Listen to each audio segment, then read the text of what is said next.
The National Association for the Visual Arts acknowledges the Gadigal peoples of the Eora Nation where our office is located, and all custodians of country throughout all lands, waters and territories. We pay our respects to elders past, present and future.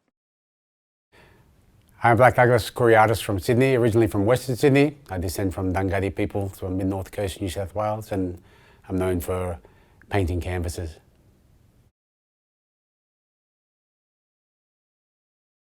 What has been a turning point in your career?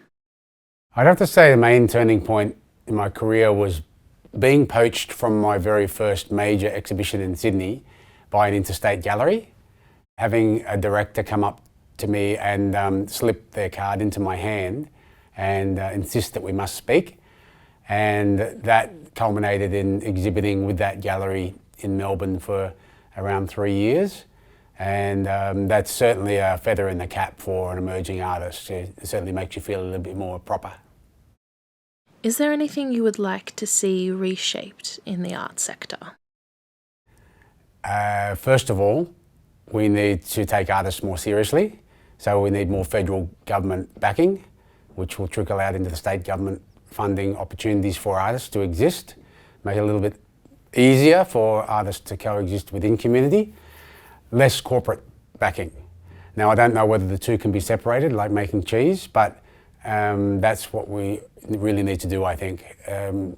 Perhaps private philanthropy could aid artists to have a more stable existence, but certainly what needs to be done straight away is to have more federal backing for artists and through grants and funding opportunities.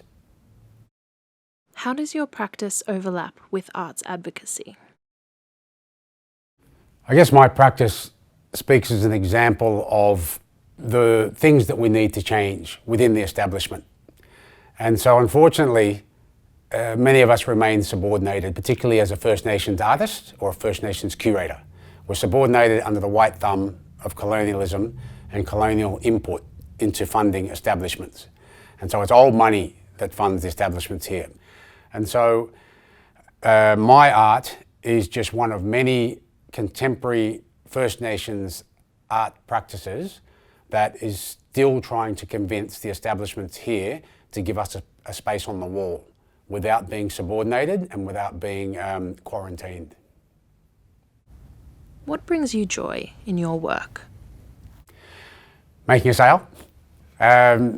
You've got to pay the studio rent, but to be honest, the ultimate joy for me is knowing that I'm studied within the New South Wales curriculum, and I never expected that would happen given I'm a self-taught artist and I was not a made artist out of art school, and so to battle on for 20 years in my own practice and in my own head to arrive at being studied in the curriculum and having Year 12 artists email me and ask can they use images in their major work, that to me really brings a smile to my face and gives me a sense of belonging within the arts world.